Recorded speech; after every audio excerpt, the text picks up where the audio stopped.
எல்லாருக்கும் வணக்கம். நீங்க DaVinci Resolve தமிழ்ல கத்துக்க போறீங்க. ஸோ லாஸ்ட் வீடியோல ப்ராஜெக்ட் எப்படி கிரியேட் பண்ணணும், ஃபைல்ஸ் அண்ட் ஃபோல்டர்ஸ் ப்ராஜெக்ட்டுக்காக எப்படி கிரியேட் பண்ணணும், டேட்டாபேஸ் எப்படி கிரியேட் பண்ணணும் அப்படின்றத நம்ம பார்த்தோம். ஸோ இன்னைக்கு நம்ம பார்க்க போறது ஒரு சாம்பிள் ஜாப் கிரியேட் பண்ணி நம்மளுக்கு தேவையான ஃபைல்ஸ் அண்ட் ஃபோல்டர்ஸ் எப்படி இம்போர்ட் பண்ணுறது அப்படின்றதையும் நம்ம எடிட் பண்ணுறது எந்த இடத்துல அப்படின்றதையும் பார்க்க போகிறோம்.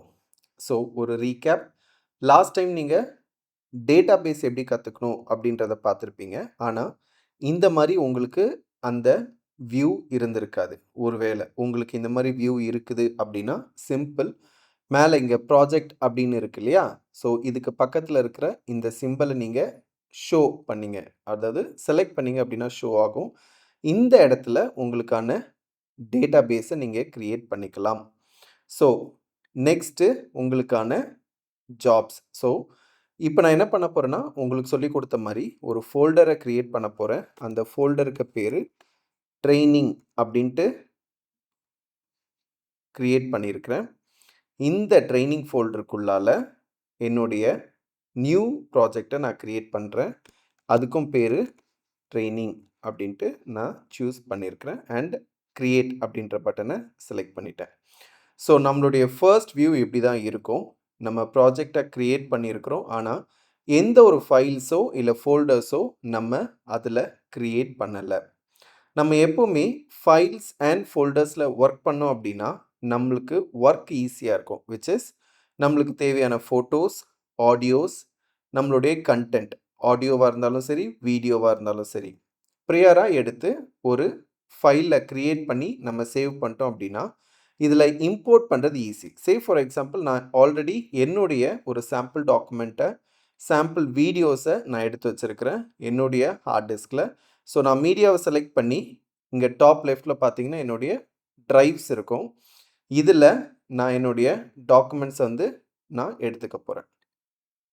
ஸோ எடுத்துக்கும் பொழுது இதில் 2 ஆப்ஷன் இருக்குது. நீங்கள் என்ன பண்ணலாம் அப்படின்னா கிளிக் அண்ட் ட்ராகும் பண்ணலாம். அப்படி இல்லைன்னா இண்டிவிஜுவலாக அந்த ஃபோல்டரை கிளிக் அண்ட் ட்ராக் பண்ணிங்க அப்படின்னாலும் உங்களுக்கு தேவையான எல்லா டாக்குமெண்ட்ஸும் இண்டிவிஜுவல் ஃபோல்டர் வைஸ் உங்களுக்கு உங்களுடைய ப்ராஜெக்டில் க்ரியேட் ஆகிடும். ஸோ ஃபர்ஸ்ட்டு அந்த ஃபோல்டரை கிளிக் அண்ட் ட்ராக் பண்ண போகிறோம். ஸோ ஃபோல்டர் செலக்ட் பண்ணிவிட்டு அதை click and drag. Okay, so இந்த மாதிரி பண்ணிங்க அப்படின்னா உங்களுடைய ஃபோல்டர்ஸ் எல்லாமே இங்கே க்ரியேட் ஆகிடும். ஓகே, ஆனால் எனக்கு உள்ளே இருக்க சப் ஃபோல்டர்ஸும் வேணும். எனக்கு இப்போ நான் வீடியோ அப்படின்னு நீங்கள் நான் நேம் வச்சுருக்கிறேன் அப்படின்னா அதே வீடியோ அப்படின்ற நேம் எனக்கு இந்த ப்ராஜெக்டுக்குள்ளாலையும் வேணும் அப்படின்னு நீங்கள் நினச்சிங்கன்னா சேம் அந்த ஃபோல்டரை செலக்ட் பண்ணி இந்த மாஸ்டருக்குள்ளே நீங்கள் அனுப்பி விட்டிங்கன்னா இப்போது அந்த ஃபோல்டருக்குள்ளால வீடியோஸ் இருக்கும். ஸோ பார்த்திங்கன்னா வெளியிலையும் நம்மளுக்கான வீடியோஸ் இருக்குது. ஸோ இதை வந்து நான் டெலீட் பண்ணுறேன், ஏன்னா எனக்கு இங்கே வெளியே வேண்டாம். நான் க்ரியேட் பண்ண இந்த ஃபோல்டரில் வேணும். ஸோ நான் இதை டபுள் கிளிக் பண்ணேன்னா உள்ளே இருக்கும். ஸோ இதை எப்படி உள்ளே கொண்டு வர்றது, இதை செலக்ட் பண்ணி கிளிக் அண்ட் ட்ராக் டு இந்த லெஃப்ட் சைடில் இருக்கிற மாஸ்டர். ஸோ இப்போ இந்த இடத்துல உங்களுக்கு தேவையான எல்லா டாக்குமெண்ட்ஸும் இருக்கும். ஸோ இப்போ நம்மளுடைய ஃபைல்ஸ் இம்போர்ட் பண்ணிட்டோம். இதில் இன்னொரு ஆப்ஷனும் இருக்குது இம்போர்ட் பண்ணுறதுக்கு. சே ஃபார் எக்ஸாம்பிள், இப்போ நீங்கள் ஒரு விஷயத்தை எடிட் பண்ணிகிட்ருக்கீங்க. இங்கேருந்து எனக்கு ஒரு ஃபைலை வந்து நான் எடுக்கணும் அப்படின்னு நினச்சிங்கன்னா இங்கேருந்து நீங்கள் Ctrl+I செலக்ட் பண்ணிங்கன்னா உங்களுடைய டெஸ்க்டாப் அல்லது உங்களுடைய ட்ரைவோடைய இன்ஃபர்மேஷன் வரும். இதுலேருந்து நீங்கள் எங்கேருந்து இம்போர்ட் பண்ணணும்னு நினைக்கிறீங்களோ அந்த ஃபோல்டரை நீங்கள் வந்து செலக்ட் பண்ணி அதுலேருந்து நீங்கள் இம்போர்ட் பண்ணிக்கலாம். ஓகேவா? ஸோ நெக்ஸ்ட்டு நம்ம பார்க்க போகிறது என்ன அப்படின்னா, இப்போ இந்த இண்டிவிஜுவல் ஃபைலோடைய இன்ஃபர்மேஷன் நீங்கள் தெரிஞ்சுக்கணும் அப்படின்னா இங்கே ஐ அப்படின்ட்டு இருக்கு இல்லையா, ஸோ இதை செலக்ட் பண்ணிங்கன்னா அதிலுடைய இண்டிவிஜுவல் ஃபைலோடைய இன்ஃபர்மேஷன் உங்களுக்கு கிடைக்கும். இல்லை அப்படின்ற பட்சத்தில் இங்கே டாப் ரைட்டில் பார்த்தீங்க அப்படின்னா மெட்டா டேட்டா அப்படின்ட்டு இருக்கும். ஸோ இதை நீங்கள் செலக்ட் பண்ணிங்க அப்படின்னா இண்டிவிஜுவல் ஃபைல்ஸோடைய இன்ஃபர்மேஷன் உங்களுக்கு வந்து இதில் கிடைக்கும்.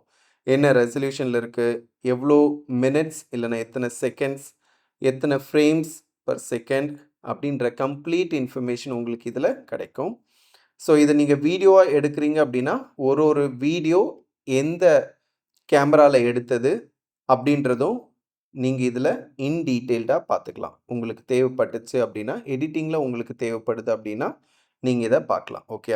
ஸோ இதிலிருந்து நம்ம அடுத்தது அதுக்கு பக்கத்தில் மெட்டா டேட்டாக்கு பக்கத்தில் இருக்க இன்ஸ்பெக்டர் இதை பேஸ் பண்ணி தான் நம்மளுடைய கம்ப்ளீட் வீடியோ எடிட்டிங் அமைகிறோம் பேசிக் லெவலில். இதை மீறி இன்னும் அட்வான்ஸ் லெவலில் நம்ம போகிறோம் அப்படின்னா இந்த ஃபியூஷன் பேஸ் பண்ணி இருக்கும். நம்ம கலர் கரெக்ஷன் பண்ணுறோம் அப்படின்னா இதுக்கு பக்கத்தில் இருக்க இந்த கலர் கிரேடிங் பேஸ் பண்ணி இருக்கும். ஸோ இதெல்லாமே நம்ம இன்டெப்த்தாக பார்க்க போகிறோம். இது ஆடியோ நம்ம எடிட் பண்ணுறதுக்காக, இந்த இது ஃபைனலாக அந்த வீடியோவை எக்ஸ்போர்ட் பண்ணுறதுக்காக. இங்கே மட்டும் தான் எக்ஸ்போர்ட் பண்ண முடியுமா அப்படின்னா கிடையாது. இந்த இடத்துலையும் இங்கே குயிக் எக்ஸ்போர்ட் இருக்கு இல்லையா? ஸோ இதை செலக்ட் பண்ணிங்கன்னா உங்களுக்கு எந்த இடத்துல எந்த பிளாட்ஃபார்மில் நீங்கள் போஸ்ட் போடணும்னு நினைக்கிறீங்களோ அந்த பிளாட்ஃபார்மில் நீங்கள் போஸ்ட் போட்டுக்கலாம். சே ஃபார் எக்ஸாம்பிள் ஜஸ்ட் ஒரு காம்பினேஷன் ஆஃப் வீடியோஸ் நான் எல்லாத்தையுமே கிளிக் அண்ட் ட்ராக் பண்ணி நான் அதை போட போகிறேன் அப்படின்னாலும் நீங்கள் தாராளமாக போட்டுக்கலாம். இப்போ நான் இந்த ஃபர்ஸ்ட் வீடியோவை போட்டுட்டேன். அதே மாதிரி இந்த செகண்ட் வீடியோவை நான் போட்டுட்டேன். நீங்கள் ஜஸ்ட்டு கிளிக் அண்ட் ட்ராக் பண்ணாலே உங்களுக்கான டைம்லைன் க்ரியேட் ஆகிடும். இதை இப்படியும் ஜஸ்ட்டு கிளிக் அண்ட் ட்ராக் பண்ணியும் நீங்கள் டைம்லைனை க்ரியேட் பண்ணிக்கலாம். அப்படி இல்லை எனக்கு அதையும் ஒரு நேம் வேணும் அப்படின்னா இதை நீங்கள் டபுள் கிளிக் பண்ணிங்கன்னா இங்கேயும் நேம்ஸ் ஸ்பெசிஃபை பண்ணிக்கலாம். இல்லை எனக்கு இண்டிவிஜுவலாக நான் க்ரியேட் பண்ணணும்னு நினச்சிங்க அப்படின்னாலும் உங்களால் க்ரியேட் பண்ண முடியும். ஓகே. ஸோ இதெல்லாம் தான் ஆப்ஷன்ஸ். நம்ம வீடியோவை ஜஸ்ட் லைக் தட்டும் கம்பைன் பண்ணலாம். வீடியோ இண்டிவிஜுவலாக எடிட்டும் பண்ண முடியும். இது எல்லாமே அடுத்த வீடியோவில் நம்ம பார்க்கலாம். உங்களில் யாருக்காவது DaVinci Resolve கற்றுக்கணும் அப்படின்னா தமிழில் நான் சொல்லி கொடுத்துட்ருக்குறேன். தொடர்ந்து பாருங்கள், சப்ஸ்கிரைப் பண்ணுங்கள். இந்த வீடியோ பிடிச்சிருக்கு அப்படின்னா லைக் பண்ணுங்கள். Thank you. Have a blessed day.